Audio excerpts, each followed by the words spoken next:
अस्सलाम वालेकुम।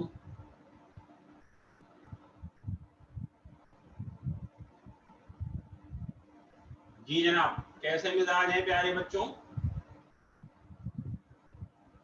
तो बैक टू ऑनलाइन क्लासेस। और कुछ इशारे याद हैं आपको जो हमने तय किए थे ऑनलाइन क्लासेस में? तो जब सही समझ आ गया बात तो थम्स अप करना है, और समझ नहीं आया तो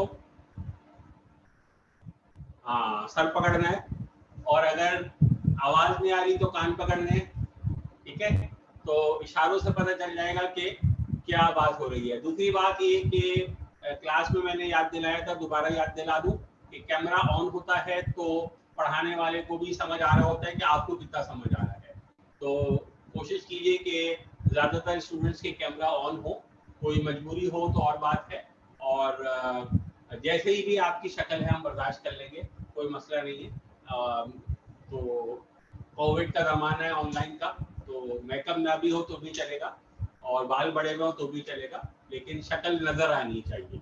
ठीक है, तो आज हम चैप्टर स्टार्ट कर रहे हैं फील्ड ऑफ मूविंग चार्जेस, और ये चैप्टर है इलेक्ट्रोमैग्नेटिज्म के बारे में, और इसके बारे में कुछ इंपॉर्टेंट कॉन्सेप्चुअल बातें आज की क्लास में खासतौर पे करेंगे। कुछ कॉन्सेप्ट जो ऑलरेडी आपको मालूम है आपको रिव्यू करा दें। आपको मालूम है कि जब एक कंडक्टर होता है तो इसमें से क्या गुजर रहा होता है? कंडक्टर से करंट गुजर रहा होता है? नहीं, जब कंडक्टर को बैटरी से नहीं जोड़ेंगे तो कुछ भी नहीं होगा। तो अगर एक कंडक्टर है जिसको बैटरी से नहीं जोड़ा है, तो इस कंडक्टर पर नेट चार्ज कितना होगा? ऐसा कंडक्टर जिसको आपने बैटरी से नहीं जोड़ा, बैटरी से कनेक्ट नहीं किया है, इसका नेट चार्ज कितना होगा? क्यों जीरो क्यों होगा?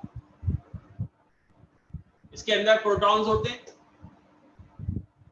यस। इसके अंदर इलेक्ट्रॉन्स होते हैं, यस। तो जितने वो होते हैं उतने ही वो होते हैं, जितने प्रोटॉन्स होते हैं उतने ही इलेक्ट्रॉन्स होते हैं। तो कंडक्टर हो जाता है न्यूट्रल। तो जितने प्रोटॉन्स होते हैं उतने ही इलेक्ट्रॉन्स होते हैं, लिहाजा कंडक्टर का नेट चार्ज हो जाता है zero, and the conductor is neutral. और जब वो न्यूट्रल है तो नेट चार्ज न्यूट्रल होने का मतलब उसके गिर्द इलेक्ट्रिक फील्ड मौजूद नहीं है, क्योंकि कहीं इलेक्ट्रिक फील्ड के मौजूद होने के लिए जरूरी है कि वहां नेट चार्ज मौजूद हो, या तो नेट पॉजिटिव चार्ज हो या नेट नेगेटिव चार्ज हो। अगर नेट चार्ज जीरो है तो उसके गिर्द इलेक्ट्रिक फील्ड मौजूद नहीं है। ठीक, अच्छा, इस कंडक्टर से करंट गुजारना है तो हम इसे किससे जोड़ देंगे? बैटरी से। तो हमने इसको बैटरी से कनेक्ट कर दिया। तो जब आपने कंडक्टर को बैटरी से कनेक्ट कर दिया तो इसमें से करंट गुजरने लगा। तो जब इसमें से करंट गुजरने लगा तो अब इस पर नेट चार्ज कौन सा होगा, नेगेटिव या पॉजिटिव? जिस वक्त करंट से कंडक्टर से करंट गुजर रहा है उस वक्त उस पर नेट चार्ज नेगेटिव होगा या पॉजिटिव या जीरो? सोच में डाल दिया ना। करंट नहीं गुजर रहा, नेट चार्ज नेगेटिव, पॉजिटिव या जीरो?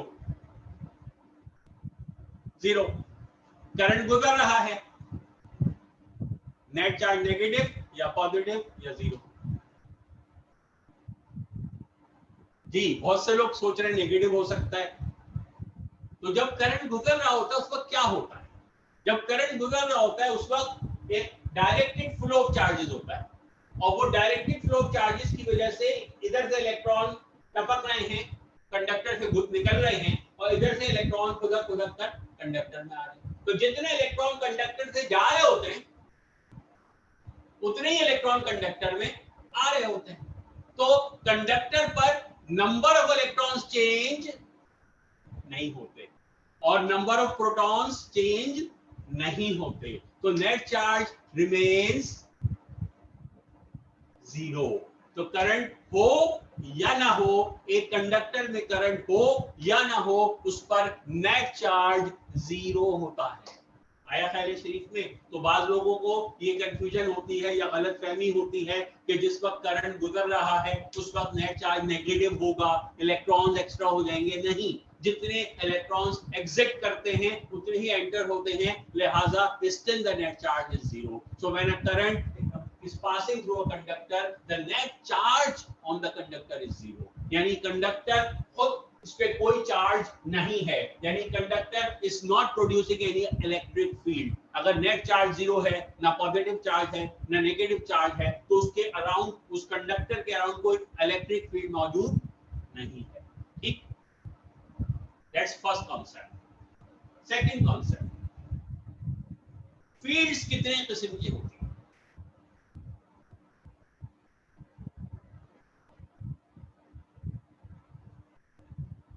नाम सुना है फील्ड्स का? वो क्रिकेट फील्ड, फुटबॉल फील्ड की बात नहीं हो रही। साइंटिफिकली जब हम बात करते हैं फील्ड्स की, तो इस यूनिवर्स में साइंसदानों के मुताबिक 3 मेजर फील्ड्स हैं, और हम जो फिजिक्स पढ़ रहे होते हैं तो आप हर वक्त इनमें से किसी एक फील्ड को पढ़ रहे होते हैं। 3 मेजर फील्ड्स होते हैं, और वो 3 मेजर फील्ड्स जो हैं उनकी पहचान उनकी फोर्स की वजह से होती है। हमें कैसे पता चला कि ये फील्ड एग्जिस्ट करती है? साइंसदानों को कैसे पता चला? क्योंकि ये पता चला कि एक कुछ खास किस्म की फोर्सेस कुछ खास किस्म के इलाकों में पाई जाती हैं, तो उसके हिसाब से उन फोर्सेस का नाम रख दिया गया और उन इलाकों का नाम रख दिया गया। मसलन जहां भी चार्ज होगा उसके गिर्द इलेक्ट्रिक फील्ड होगी, और वो इलेक्ट्रिक फील्ड में जब भी वो आएगा तो उस पर भी फोर्स लगेगी। कौन आएगा? चार्ज आएगा, पॉजिटिव आए या नेगेटिव आए। तो जहां भी चार्ज होगा उसके गिर्द इलेक्ट्रिक फील्ड होगी, और वो दूसरे चार्ज पर इलेक्ट्रिक फोर्स लगाएगी। तो wherever there is an electric field, a force will be experienced by a positive or negative charge in that region। इसी तरह से जहां भी मास होगा वहां होगी ग्रेविटेशनल फील्ड, और ग्रेविटेशनल फील्ड में every mass in the universe attracts every other mass, every body in the universe attracts every other body। तो जहां भी मास होगा वहां ग्रेविटेशनल फील्ड होगी, हर मास के गिर्द ग्रेविटेशनल फील्ड होती है, और एक मास दूसरे मास पर ग्रेविटेशनल फोर्स लगाता है। इसी तरह से जहां भी मैग्नेट होगा उसके गिर्द होती है मैग्नेटिक फील्ड, और एक मैग्नेट दूसरे मैग्नेट पर, या मैग्नेटिक फील्ड दूसरे मैग्नेट पर मैग्नेटिक फोर्स लगाती है। तो 3 तरह की फोर्सेस आपने पढ़ी हैं। एक चौथी फोर्स भी होती है, इंट्रा न्यूक्लियर फोर्स, लेकिन फिलहाल हमारे स्कोप से या डिस्कशन से वो बाहर है। तो 3 फोर्सेस फिलहाल हम डिस्कस कर रहे हैं। एक वो जो चार्ज के गिर्द होती है, that's called electric field, and that exerts an electric force on another charge। तो जहां चार्ज पर फोर्स लगे वो इलेक्ट्रिक फील्ड, और जहां मास पर फोर्स लगे वो ग्रेविटेशनल फील्ड है, और जहां मैग्नेट पर फोर्स लगे वो मैग्नेटिक फील्ड है। तो जो चार्ज को अट्रैक्ट या रिपेल करे वो, जो चार्ज को अट्रैक्ट या रिपेल करे वो gravitational electric magnetic, gravitational electric magnetic, GEM, gem, gravitational electric magnetic. जहां चार्ज पर फोर्स लगे वो ग्रेविटेशनल इलेक्ट्रिक या मैग्नेटिक, इलेक्ट्रिक फील्ड। जहां पर मैग्नेट पे फोर्स ऑफ अट्रैक्शन लगे या रिपल्जन लगे वो मैग्नेटिक, और जहां मास पर फोर्स ऑफ अट्रैक्शन या रिपल्जन लगे वो नहीं। मास पर फोर्स ऑफ रिपल्जन होती है? मास पर फोर्स ऑफ रिपल्जन होती है? नहीं होती। मास पर सिर्फ फोर्स ऑफ अट्रैक्शन होती है। तो जहां मास पर फोर्स ऑफ अट्रैक्शन लगे वो ग्रेविटेशनल फील्ड। तो ये भी एक डिफरेंस है कि gravitational force is always an attractive force. Gravitational force is always an attractive force, जबकि electric force can be attractive, can be repulsive. Magnetic force can be attractive, can be repulsive. लेकिन gravitational force is always attractive.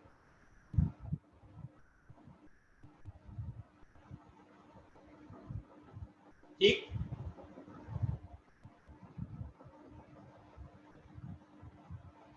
तो अगर कहीं पता लगे क्या यहां पर रिपल्सिव फोर्स है तो ये वो नहीं हो सकती, फोर्स ऑफ रिपल्जन है तो ये वो नहीं हो सकती, GEM क्या नहीं हो सकती, जी नहीं हो सकती, ग्रेविटेशनल फोर्स नहीं हो सकती, because it has to be attractive force. ठीक। तीसरा कॉन्सेप्ट, आपने इलेक्ट्रिक फील्ड में एक चीज पढ़ी थी जिसका नाम था कैपिटल, जिसको जाहिर करते थे कैपिटल ई से। क्या थी वो?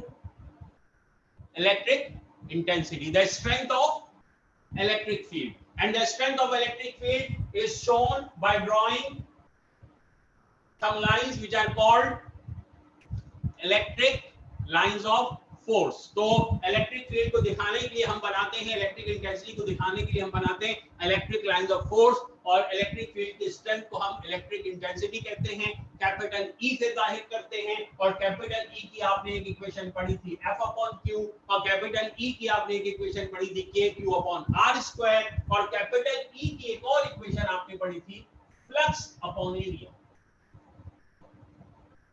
क्योंकि इलेक्ट्रिक फ्लक्स बराबर है delta phi is equal to E delta A cos theta के, याद है? तो E इज इक्वल टू क्या? Delta phi upon delta A. तो आज मैं आपको इस E का एक और नाम बताना चाहता हूं। इस E का एक और नाम है इस इक्वेशन की रोशनी।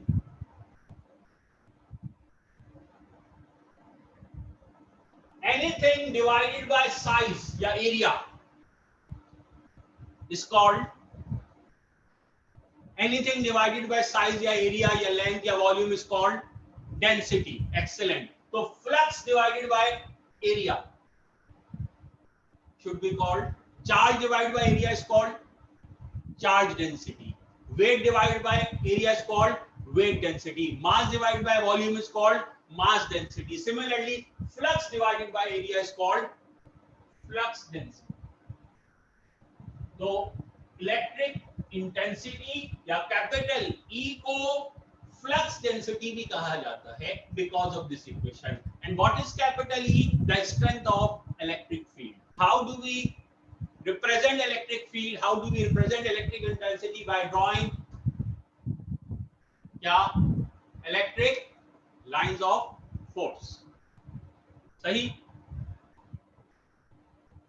बिल्कुल इसी तरह जैसे इलेक्ट्रिक फील्ड होती है, इसी तरह से मैग्नेटिक फील्ड होती है। और जिस तरह से इलेक्ट्रिक फील्ड की स्ट्रेंथ को कैपिटल ई से जाहिर करते हैं, इसी तरह मैग्नेटिक फील्ड की स्ट्रेंथ को कैपिटल बी से जाहिर करते हैं, एम से नहीं, कैपिटल बी से। तो मैग्नेटिक फील्ड की स्ट्रेंथ को कैपिटल बी से जाहिर करते हैं, और मैग्नेटिक फील्ड की स्ट्रेंथ को दिखाने के लिए बनाते हैं मैग्नेटिक लाइंस ऑफ फोर्स।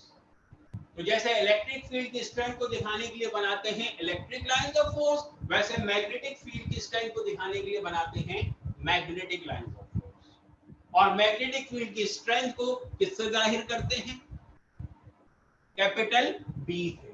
और इसका दूसरा नाम क्या होगा? जैसे उसका नाम होता है flux density, electric flux density, ऐसे इसका नाम होता है क्या? Magnetic flux density. तो मैग्नेटिक फील्ड की स्ट्रेंथ को मैग्नेटिक फ्लक्स डेंसिटी कहा जाता है, कैपिटल बी से जाहिर करते हैं और लाइंस ऑफ फोर्स से रिप्रेजेंट करते हैं।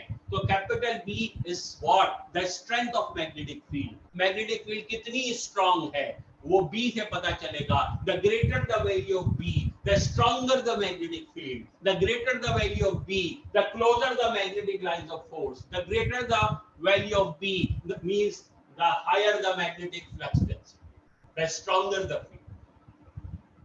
सही।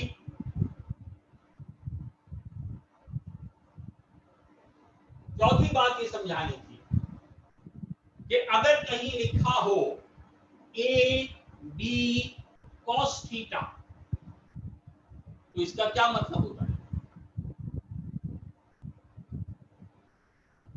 गुड। अगर कहीं लिखा हो ए बी कॉस थीटा तो आप कह रहे हैं इसका मतलब होता है क्या? A dot B. जहां भी ये लिखा होगा वहां यही मतलब होगा, जहां भी ये लिखा होगा उसका यही मतलब निकलेगा? नहीं। पहले आपने 3 सवाल पूछने और उनके 3 लॉजिकल जवाब आने थे, वो भूल गया। तो अगर लिखा हो ए बी कॉस थीटा तो आप पूछेंगे व्हाट इज ए, जवाब आएगा मैग्नीट्यूड ऑफ वेक्टर ए। फिर पूछेंगे व्हाट इज बी, जवाब आए मैग्नीट्यूड ऑफ वेक्टर बी। फिर आप पूछेंगे व्हाट इज थीटा, जवाब आए angle between A and B. तो अगर ये 3 लॉजिकल जवाब आएंगे फिर आप कहेंगे it means this is equal to A dot, it means this is equal to the dot product of A and B. इसी तरह अगर कहीं लिखा हो ए बी साइन थीटा तो इसका क्या मतलब?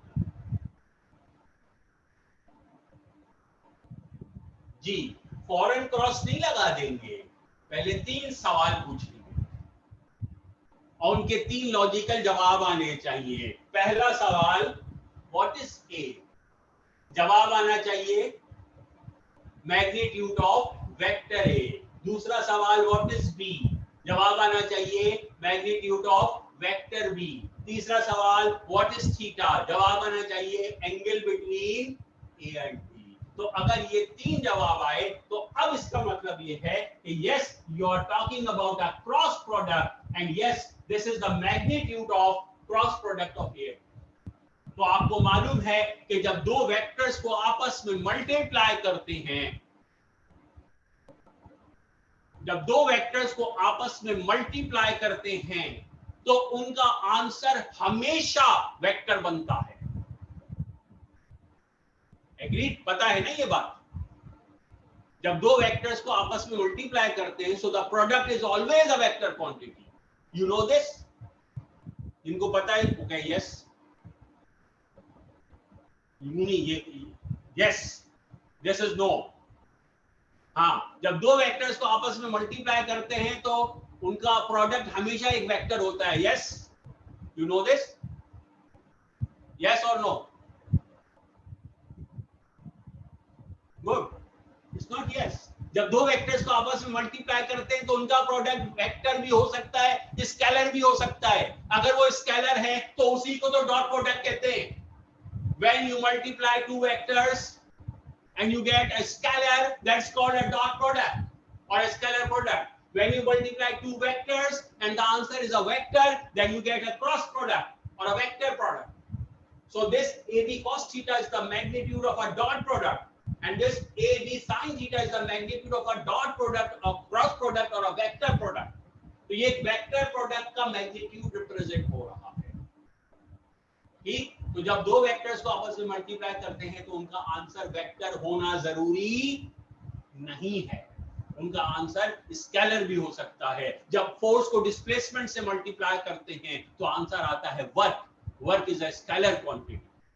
और जब फोर्स को मोमेंट आर्म से मल्टीप्लाई करते हैं तो आंसर आता है torque, and torque is a vector quantity. समझ आई बात? तो डिपेंड्स कि आप किस सिचुएशन की, किस सिनेरियो की बात कर रहे हैं। So the product of two vectors can be scalar and the product of two vectors can be vector. If it is vector then its magnitude is represented by AB sin theta and its direction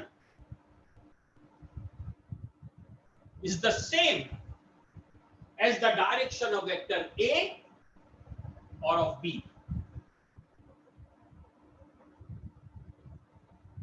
cross product की direction क्या होगी? Same as the direction of vector A और vector B, या कुछ और? Good, कुछ और। वो कुछ और कैसे आएगा? एक रूल होता है। कौन सा वाला? राइट हैंड रूल याद है? तो क्रॉस प्रोडक्ट की डायरेक्शन ना वेक्टर ए वाली होती है ना वेक्टर बी वाली होती है. It is calculated by right hand rule, where you say rotate the first vector into the direction of second vector and curl the fingers of your right hand along the direction of rotation. The thumb will point in the direction of cross product. तो ये जो thumb के नतीजे में answer आता है, इससे पता क्या चलता है? इससे सबसे अहम बात ये पता चलती है कि जो क्रॉस प्रोडक्ट होगा ना ए की डायरेक्शन में होगा ना बी की डायरेक्शन में होगा, बल्कि दोनों के परपेंडिकुलर होगा. So the cross product is not in the direction of first vector, not in the direction of second vector, but always perpendicular to both the vectors. तो जब आप A क्रॉस B करते हैं तो क्रॉस प्रोडक्ट के लिए right hand rule apply करते हैं, और जब राइट हैंड रूल अप्लाई करते हैं तो जो डायरेक्शन आती है वो थंब वाली डायरेक्शन है. तो जो थंब वाली डायरेक्शन है वो ना A की डायरेक्शन में है ना B की डायरेक्शन में, बल्कि दोनों के परपेंडिकुलर. ठीक है, ये पुरानी बातें याद दिलाना थी ताकि जब हम आज का टॉपिक शुरू करें तो इन बातों की वजह से आपका जहन उलझन का शिकार ना हो. ये पांचों पॉइंट समझ आ गए? क्लियर?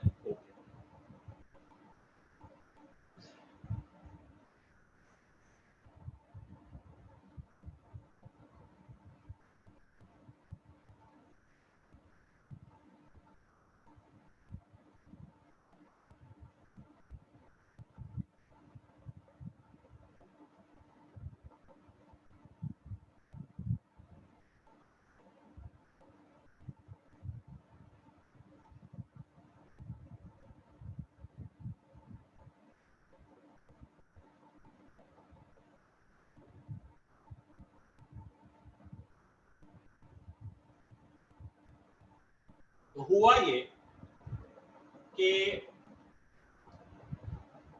सर्दियों का मौसम था और एम्पेयर साहब, एम्पेयर का नाम सुना है? एम्पेयर साहब घर में अकेले थे. बेगम लड़के नाराज होकर बच्चों को लेकर मैके चली गई थी. अब उनकी समझ नहीं आ रहा है क्या करें, तो उन्होंने कहा चलो तारों से खेलते हैं. इससे खेलते हैं जैसे वो बाज लोग तारों से करे बातें, चांदनी रातें सुने ना आपने, तो वो वाले तार नहीं, सितारों वाले तार नहीं, बल्कि वायर. एम्पियर साहब wanted to play with wires because he was all alone in the house and very sad. So he started playing with wires. Urdu समझ नहीं आती, इंग्लिश में बोल रहा हूँ, सारे अंग्रेज आ गए. तो वायर से खेल रहे थे. तो उन्होंने एक तार लिया, उसमें से करंट गुजारा, फिर बंद कर दिया. फिर उन्होंने एक और तार लिया. अब उन्होंने दोनों में से करंट गुजारा. तो जैसे ही उन्होंने दोनों वायर से एक साथ करंट गुजारा तो दोनों वायर्स अट्रैक्ट होने लग गए खुद से. दो वायर लिए और दोनों वायर से उन्होंने एक साथ करंट गुजारा. खेल रहे थे, ऐसी टाइम था, फालतू फ्री में बैठे हुए थे. उनका चलो खेलते हैं बच्चों की तरह, बच्चे टॉय से खेलते हैं, वो वायर से खेलते थे. उन्होंने वायर निकाले, दोनों में से करंट गुजारा. जब दोनों से एक साथ करंट गुजारा वो दोनों अट्रैक्ट होने लगे. वैसे ही घर में अकेले थे, रात का वक्त था, लाइट भी कम थी. डर गए, ये क्या हो रहा है, जादू हो गया, कोई जिन्नात आ गए, क्या हो रहा है. कोई जल्दी से करंट बंद कर दिया. जैसे करंट बंद किया वायर सीधे हो गए. उनको ओहो ये क्या हो रहा है. उन दोबारा करंट गुजारा, दोबारा वायर अट्रैक्ट होने लगे, बहुत मतलब प्रॉपर खींचने लगे एक दूसरे की तरफ. वो करंट बंद कर दिया. अब उन्होंने करंट की डायरेक्शन रिवर्स कर दी. तो दोनों में पहले अपवर्ड करंट जा रहा था, एक पे डाउनवर्ड कर दिया. अब जब देखा तो दोनों रिपेल करने लगे एक दूसरे को. तो ये तो कोई चक्कर है बच्चों. अब उन्होंने करंट बढ़ा दिया. तो जब करंट बढ़ाया तो ज्यादा जोर से रिपेल करने लगे. उन्होंने करंट कम किया, कम फोर्स से रिपेल कर रहे थे. उन्होंने करंट जीरो कर दिया, फिर हाथ सीधे हो गए. तो now what he learn was कि जब भी दो वायर से करंट गुजरता है तो वो दोनों के दरमियान फोर्स एक्ट करने लगती है. वो फोर्स करंट के बढ़ने से बढ़ जाती है और करंट के कम करने से कम हो जाती है और करंट के जीरो करने से जीरो हो जाती है और करंट की डायरेक्शन रिवर्स करने से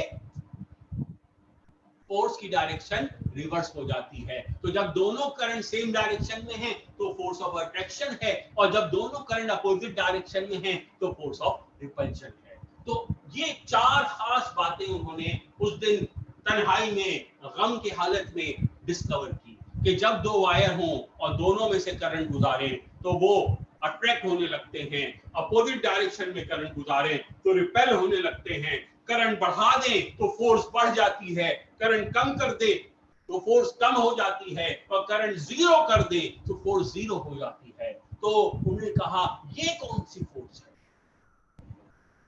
साइंसदान थे ना, तो साइंटिस्ट के जहन में ये आया ये कौन सी फोर्स है। और याद रखिए जब फोर्स कोई नई आई है तो फोर्स कभी अकेली नहीं होती, फोर्स का मतलब फील्ड वहां है। तो उनका ये कौन सी फील्ड है, ये कौन सी फील्ड है जो करंट बंद होने पे जीरो हो जाती है और करंट खुलने पे चल पड़ती है? ये कौन सी फोर्स है, ये कौन सी फील्ड जनरेट हो रही है? तो उस वक्त तक जो एग्जिस्टिंग फील्ड्स थी, जो एग्जिस्टिंग फोर्सेस थी, उन्होंने कहा इनको एक एक करके चेक करते हैं। हो ना हो ये ग्रेविटेशनल फोर्स है जो इतनी स्ट्रांग हो जाती है जब करंट गुजरता। पहला ख्याल, हो ना हो ये ग्रेविटेशनल फोर्स है GEM, तीनों को चेक करना है एक एक करके। क्योंकि हो ना हो ये ग्रेविटेशनल फोर्स है जो करंट के गुजरते वक्त स्ट्रांग हो जाती है। Do you agree? Yes, no, possible or not, possible or not? Why not possible? क्योंकि ये ग्रेविटेशनल फोर्स होती तो रिपल्सिव नहीं होती। Gravitational force is never a repulsive force. तो क्योंकि फोर्स ऑफ रिपल्शन भी है तो ये ग्रेविटेशनल फोर्स तो नहीं हो सकती। It is gravitational force is always only force of attraction. तो G कैंसिल हो गया, it can not be gravitational force. फिर उन्होंने सोचा क्या इलेक्ट्रिक फोर्स है? क्या करंट के गुजरने के दौरान क्या नेट चार्ज आ जाता है? चार्ज, क्या कंडक्टर पे नेट चार्ज आ जाता है? तो when the current is passing तो उस पे कोई नेट चार्ज आता है? नो, नेट चार्ज तो जीरो होता है। तो जब नेट चार्ज जीरो होता है तो it can not be electric force, क्योंकि इलेक्ट्रिक फोर्स होने का मतलब कि नेट चार्ज होना चाहिए। तो net charge is zero. Then the only force left was magnetic force. तो उन्होंने कहा फिर हो ना हो ये मैग्नेटिक फोर्स है, हो ना हो ये मैग्नेटिक फोर्स है, हो ना हो करंट के गुजरने की वजह से एक मैग्नेटिक फोर्स जनरेट हो रही है। तो अब ये कैसे पता चले कि क्या ये बात सही है या गलत है? यानी पहले उन्होंने कहा तीनों जो एग्जिस्टिंग फील्ड्स हैं उनको टेस्ट करते हैं, क्या ये उनमें से कोई है या ये कोई नई फील्ड है। तो पहले ग्रेविटेशनल का सोचा, नॉट पॉसिबल बिकॉज रिपल्शन नहीं होनी चाहिए। इलेक्ट्रिक का सोचा, not possible because net charge zero है। मैग्नेटिक का सोचा तो शायद possibly it is magnetic force, लग रहा है कि जब करंट गुजर रहा है शायद इसमें कोई मैग्नेटिक फील्ड जनरेट होने लगती है। लेकिन ऐसा कैसे कंफर्म होगा कि क्या करंट के गुजरने के दौरान मैग्नेटिक फील्ड जनरेट होती है? तो कंफर्म करने के लिए क्या करना चाहिए? क्या करना चाहिए ये जानने के लिए कि करंट गुजरने के दौरान ये वायर मैग्नेट बन जाता है, क्या करना चाहिए? कहां ले जाएं इसको, किससे चेक कराएं? डॉक्टर को दिखाएं ले जाकर, डॉक्टर साहब चेक करें इसको बुखार तो नहीं है, खांस रहा है रात से जी। तो कहां ले जाएं? तो उसको एक मैग्नेट के पास ले जाएं। मैग्नेट तो पहले से डिस्कवर्ड थे ना, तो यस उन्होंने यही किया कि एक वायर लिया, उसमें से करंट गुजारा और फिर उसके करीब एक बार मैग्नेट लाए। तो जैसे ही बार मैग्नेट करीब आया तो वायर पे फोर्स लगने लग गई। तो जैसे ही बार मैग्नेट को करीब लाए, the wire started experiencing a force. उन्होंने कहा yes it is a magnetic force. उन्होंने कहा whenever a current passes through a wire, जब भी किसी कंडक्टर से करंट गुजरता है तो उसके गिर्द क्या जनरेट होने लगती है? Magnetic field, magnetic field, and the wire becomes a magnet, और वो वायर एक मैग्नेट बन जाता है। And how did he confirm this theory? He confirm this theory by taking this current carrying wire in a magnetic field. जैसे ही wire को लेके गए तो करंट के साथ, तो वो अट्रैक्ट या रिपेल होने लगा, और जैसे ही करंट को रिवर्स किया तो वो डायरेक्शन ऑफ फोर्स रिवर्स हो गई, और जैसे ही करंट को बढ़ाया तो फोर्स बढ़ने लगी, और करंट को कम किया तो फोर्स कम हो गई, और करंट को जीरो किया तो फोर्स भी जीरो हो गई। तो hence prove that whenever there is a current in a wire, it produces a magnetic field around it, and a current carrying wire becomes a magnet. And this was a discovery, this was a news. Why? Because आज से पहले तक, मतलब जिस दिन ampere साहब ने discover किया, उस दिन से पहले तक magnetic field was supposed to be produced by a magnet. And on that day, it was not produced by a magnet, but it was produced by a current carrying wire. So that is why he called this magnetic field,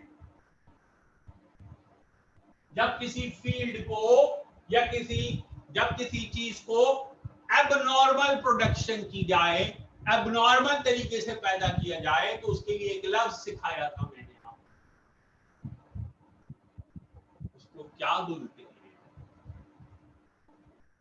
production नहीं बोलते, क्या बोलते हैं? Induction.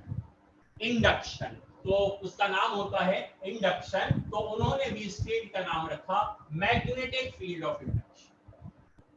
उन्होंने भी इसका नाम रखा magnetic field of induction. Why he called it induction? It is a magnetic field, but it is being produced by an abnormal method. The normal method was a magnet, and the abnormal method is a current carrying wire. So what is the bottom line?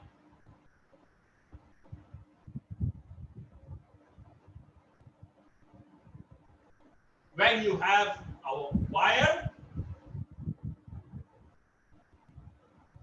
and a current is passing through the wire, it becomes a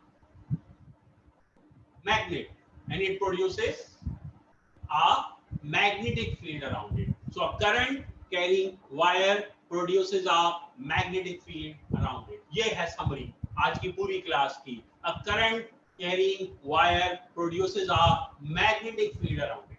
So when we have a conductor or a wire and a current is passed through the wire, it becomes a magnet and it produces a magnetic field around it.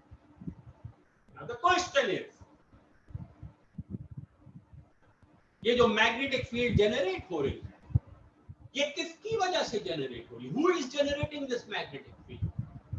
The conductor or the current?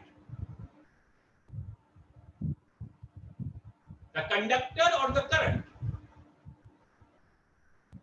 Good. जिन्होंने कहा conductor, वो सोचे कि जब current नहीं है तो क्या मैग्नेटिक फील्ड है? नहीं। तो कंडक्टर है लेकिन मैग्नेटिक फील्ड नहीं है, और जब करंट है तो मैग्नेटिक फील्ड है। So who is producing the magnetic field? The conductor or the current?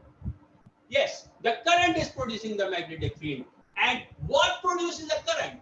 Why current? Why is current? What produces the current? Flow of electric charges. So what produces current?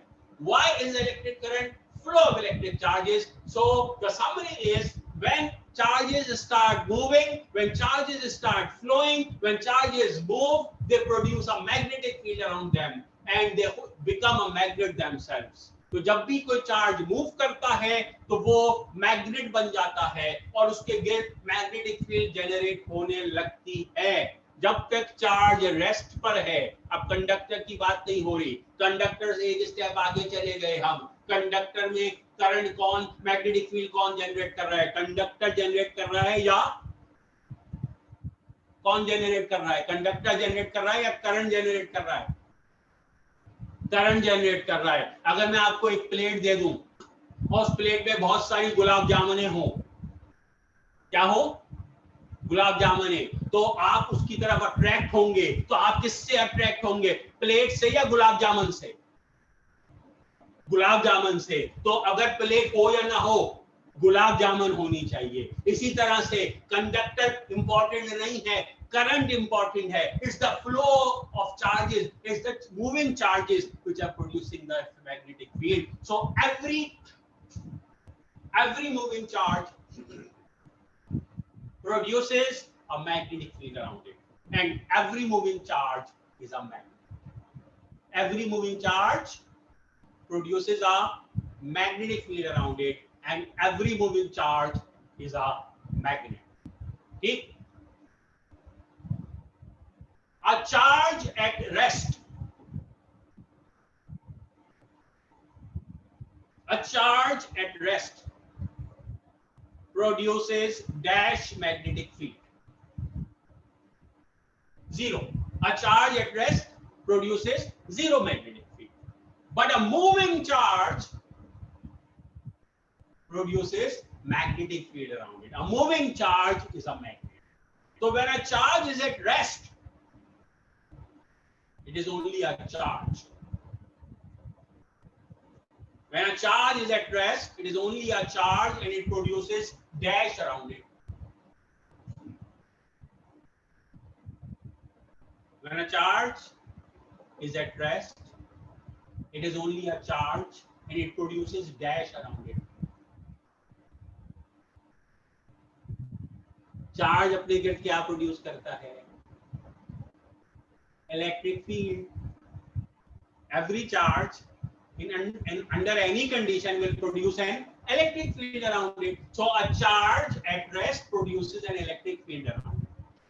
And a moving charge produces both electric and magnetic field around it. Why? क्योंकि जब वो moving charge है तो charge तो है ना, तो पहले वो चार्ज है, बाद में वो मैग्नेट बना. तो a moving charge produces both electric and magnetic field around it. A charge at rest produces electric field around it, and a moving charge produces both electric and magnetic field around it. आया ख्याल शरीफ में. तो आज की class का हासिल मुताला क्या है कि a current carrying conductor produces a magnetic field around it. यहाँ इलेक्ट्रिक का जिक्र नहीं आएगा. क्यों? क्योंकि करंट कैरिंग कंडक्टर का मतलब नेट चार्ज जीरो है, तो इलेक्ट्रिक फील्ड नहीं है, सिर्फ मैग्नेटिक फील्ड है. A current carrying conductor produces a magnetic field around it. It becomes a magnet. A moving charge produces both electric and magnetic field around it, and every moving charge is a magnet. Every moving charge is a magnet. तो अगर एक moving charge को एक bar magnet की या एक horseshoe shape magnet की magnetic field से गुजारा जाए, अगर एक मूविंग चार्ज को एक मैग्नेट की मैग्नेटिक फील्ड से गुजारा जाए, तो व्हाट डू यू एक्सपेक्ट? अगर एक मूविंग चार्ज एक मैग्नेट की मैग्नेटिक फील्ड से गुजरे, तो व्हाट डू यू एक्सपेक्ट? क्या आपको लगता है कि ये ऐसे ही गुजर जाएगा या इस पर फोर्स लगेगी? इस पर फोर्स लगेगी. Why? Because it becomes a magnet itself. तो जो पहले से मैग्नेटिक फील्ड है वो इस पर मैग्नेटिक फोर्स लगाएगी. तो कल की क्लास में इंशाल्लाह हम पढ़ेंगे force acting on a moving charge in a magnetic field, कि एक मूविंग चार्ज पर एक मैग्नेटिक फील्ड में कितनी फोर्स लगती है, किन फैक्टर्स पे वो डिपेंड करती है. तो क्या आप जानना चाहेंगे कि एक मूविंग चार्ज पर मैग्नेटिक फील्ड में कितनी फोर्स लगती है? Are you interested to find out? तो अगर आप इंटरेस्टेड हैं तो कल की क्लास लेना ना भूलें. शुक्रिया.